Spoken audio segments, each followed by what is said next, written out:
Bon, ok, aujourd'hui je suis à Ponto Combo dans le 77 pour essayer cette grosse mâche pas la salade, hein. La marque de moto, c'est une GT 750 et on va y aller vite pour la fiche technique pour pouvoir rouler vite aussi parce qu'il y a beaucoup de choses à dire. J'en reviens, donc je sais à quoi m'en tenir et c'est assez dense, hélas pour elle. À l'avant, une jante de 17 pouces avec un Michelin Road 6 en 120 de large, deux disques de 298 mm de diamètre avec des étriers Brembo 4 pistons M432, du bon matos, 24 litres d'essence pour alimenter un bicylindre caché quelque part là-dessous, bicylindre parallèle qui dispose de 74,8 chevaux à 8500 tours minute. J'ai pas trouvé l'information du couple, si je l'ai, je la mets tout de suite. Ce que je sais en revanche, c'est qu'on a une boîte 6 manuelle, une transmission par chaîne, une selle à 780 mm de haut et un ensemble qui pèse, attention, 275 kg. Oui, je ne suis pas dyslexique, c'est bien 275 kg qu'elle pèse cette bête. On va voir un petit peu plus tard si c'est maniable. À l'arrière, une jante de 17 pouces avec un pneu en 180 de large, un disque de 240 mm de diamètre avec un étrier simple piston et une addition aussi balèze que la machine puisqu'elle se porte à 11 999 €. Il y a de l'équipement de série. Est-ce que c'est justifié? Pareil, on va le voir dans l'essai et c'est parti immédiatement. De face, l'inspiration est évidente, hein. On est chez les Allemands et précisément chez BMW. Crash bar avant, crash bar arrière, valise, selle chauffante, bulle réglable électriquement, tout ça c'est deux séries. On va revenir un petit peu après, mais tout de suite, là je suis encore sur la béquille, tout de suite c'est débéquillage des 275 kg, ça se passe étonnamment bien. Et je suis sur un gros bloc de gel qu'on appelle aussi selle conducteur. Très bien, la clé dans la poche, démarrage avec le petit bouton ici. L'écran de 12,3 pouces s'est animé, embrayage tout mou, mou. Démarreur. Un bruit profond, punaise.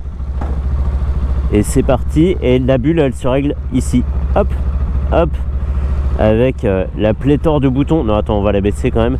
Avec la pléthore de boutons qu'on a juste devant le T supérieur. Et c'est parti, allons arrêter des malfrats. Allez, gyrophare. Ouh, je me suis peut-être un peu enflammé. Alors, pendant que le feu est rouge, on va ah, c'est super drôle. La moto est assez basse, 780 mm de haut. C'est vraiment qu'un chiffre sur la fiche technique parce que mon 1m73 est très à l'aise. J'ai les genoux très pliés. Et on est sur une moto assez basse. On est encastré dans la moto à la fois par l'avant et par l'arrière. Je sais pas si c'est bon, bref, mais on est dans la moto quoi, avec la machine qui remonte comme ça très haut devant le conducteur. Ça donne une sensation un peu étrange. Et sous les yeux donc ce gros écran TFT avec un compte-tour à gauche, un compteur à droite, une moto au milieu, c'est moi. Alors elle roule sans chauffeur là pour l'instant sur une petite route animée. Et en dessous on a l'indicateur de rapport engagé, etc. Et ce compteur, cet écran n'arrête pas de passer en luminosité basse puis luminosité haute. Là voilà, haute et après basse, bref. Et en bas on a température moteur, jauge à essence et c'est très bien. Allez, wow, c'est doux cette machine et c'est frappant. Elle est d'une stabilité de ouf. J'ai l'impression de rouler avec des roulettes à l'arrière, roulettes escamotables qui viennent de se relever, tellement on peut partir sur le point de patinage très tranquillement. On peut relever les deux pieds, attendre une dizaine de secondes, la moto reste verticale et après seulement on fait appel au couple pour démarrer sur le point de patinage. C'est assez marrant. Allez, relevons la selle, non ça n'existe pas ça, relevons la bulle. Oh bah, le moteur qui avait un bruit assez profond, un bruit très vite sec, ce qui va pas trop avec le reste de la machine.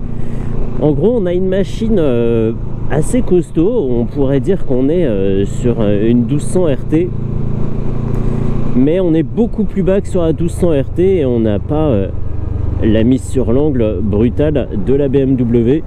Ici les masses sont assez basses et on a un train avant qui est assez nerveux. Ça peut appeler à faire des petites corrections comme ça d'angle. Hop, c'est assez étrange et c'est un peu compliqué à expliquer. C'est une petite prise en main. On va mettre ça sur le compte du départ. Allez.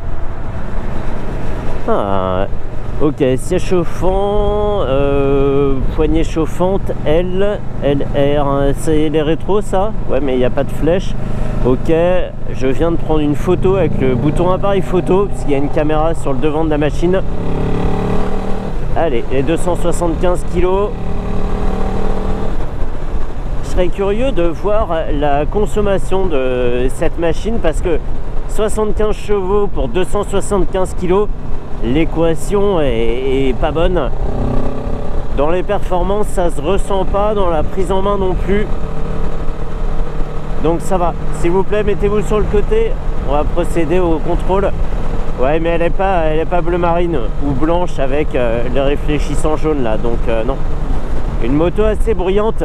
Comme on est à l'abri du vent grâce à la bulle, et ben on entend tout ce qui se passe sous le réservoir et sous le carénage. C'est assez présent aux oreilles. Et là, je suis pas très haut, hein. Je suis à 4000 tours, à 100 km/h, à 110 km/h. Et quand on se met à une allure presque autoroutière, bah, le bruit va pas en diminuant évidemment. C'est sec, c'est pas très agréable. Mais une machine qui est énorme, hein. Je sais pas, je vous prends un petit peu de recul là pour le montrer. Ça a fait une grosse moto, mais dont le maniement et la prise en main sont très faciles. C'est totalement paradoxal, tant mieux, hein. Il vaut mieux ça qu'une moto compacte et super dure à emmener. C'est déjà un bon point pour la machine. L'écran de 12 pouces, c'est vraiment pour dire qu'on a le plus gros, hein, qu'ils l'ont fait parce qu'on aurait pu faire tenir cette somme d'informations dans un écran 2 fois plus petit. Les Komodo sont pas très jolis et ils contrastent pas mal avec ce panneau de boutons ici qui est vraiment bien.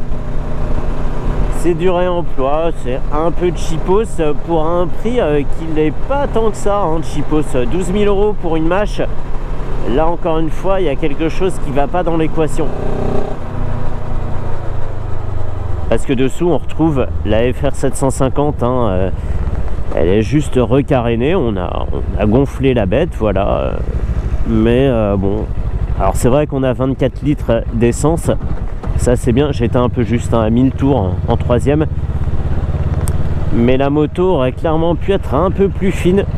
Là encore une fois, on a voulu faire gros pour en imposer.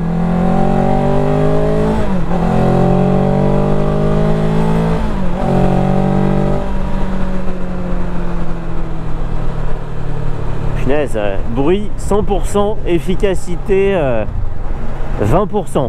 C'est... il n'y a que dalle. Là je le fais exprès, hein, je repars bas. Mais j'aimerais bien... on va se mettre en troisième à 4000 tours. Là on entre dans une démonstration scientifique mise sur l'angle nickel, hein, confort de suspension parfait. Donc en troisième à 4200 tours et 75 km/h.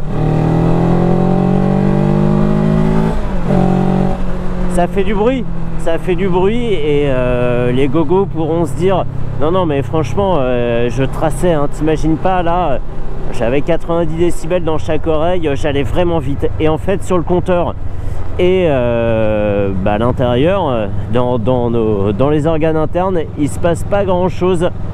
On recule pas sur la selle, on force pas sur les bras pour se tenir au guidon et la vitesse augmente très tranquillement. Donc pas grand chose. Pourquoi pas, hein, cette machine, hein, développer un carénage et prendre un écran 12 pouces, c'est peut-être pas ce qui leur a demandé le plus de travail, mais c'est je sais pas, elle manque de reprise, elle manque de disponibilité, elle fait du bruit quand on va vite, enfin quand on va vite, quand on cruise quoi. Si tu es à 130 sur autoroute, que tu te reposes physiquement, parce que la conduite va toute seule, mais que tu as du bruit et que tu arrives avec la tête comme une pastèque, c'est pas très intéressant. Un peu d'air, c'est cool. La protection est top, hein, aussi bien devant, évidemment, avec le pare-brise, les rétros, tout le carénage qui est très large, et même la protection aux genoux. Hein, j'ai pas senti un souffle d'air sur mes petits genoux, mais mécaniquement, il lui fallait au moins 30 chevaux de plus. Vraiment 30 chevaux et un bon coup de pied au cul. On aurait atteint 105, 110 chevaux, même avec le même poids, hein, c'était pas très grave, mais avec un coup de pied au cul, un truc qui incite à pousser, là c'était nickel. Ici il manque quelque chose, c'est creux, et le train avance sur l'angle. Il a ces petites hésitations, je sais pas si on me voit faire les corrections. Il faudra plus s'y habituer à cette machine, encore plus.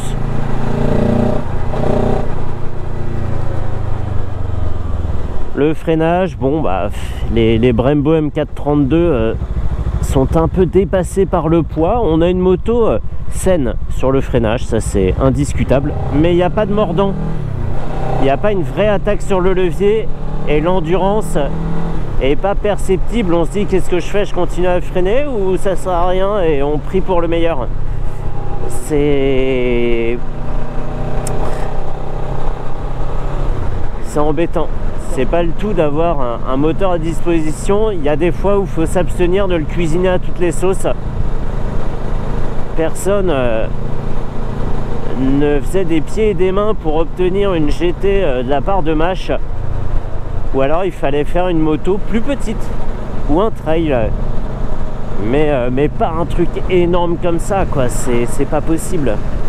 Hop, voilà, on est bien comme ça. Position cruising extrême. Non mais c'est pas parce qu'on peut ou parce qu'on croit qu'on peut qu'il faut. Voilà, là j'ai le soleil dans le dos, j'arrive plus à rien lire, merci. Il est passé en luminosité maxi, c'est cool, mais ouais, bon. Et 12 000 euros. 12 000 euros, moi je me tournerai du côté de l'occasion, je regarderai justement la 1200 RT, même si l'entretien, le coût des pièces est sûrement pas le même, mais je regarderai plutôt du côté de la Bavière pour m'acheter une routière à ce prix là. Ils auraient fait un moteur 900 cm3 où il l'aurait pris à un collègue ou quoi, ok, pas de problème. Encore une fois, 110 chevaux, ça aurait été très bien. Là, il y a dû paraître, mais c'est à peu près tout. Voilà, on peut coller un logo BMW dessus, hein, si on veut. Ça montre que c'est possible de faire une moto qui s'approche esthétiquement d'un standard allemand. Si on regarde dans les détails, bon voilà, il y a des petits ajustements qui sont pas dingos, mais il faut la mécanique qui suit vraiment le bon moteur pour bien s'accorder à une moto qui pèse 275 kg et qui doit offrir plus que ça, c'est sûr. Bon, et ben c'était très intéressant. Ça faisait longtemps que j'attendais cette machine, hein. J'étais passé à côté au salon de Lyon, elle était tout à fait à sa place sur le stand. C'est une moto qui en jette, mais mécaniquement ça suit pas. Mécaniquement c'est pas là. Bref, allez, je rentre chez HVR 77 à Ponto et je rends sa moto à Lucas. Merci à lui de m'avoir fait partir dessus. Aussitôt apparu, aussitôt essayé, et c'était très instructif. Allez, fini. Il m'a pas fait coucou, il a cru que j'étais en BMW, le coquin.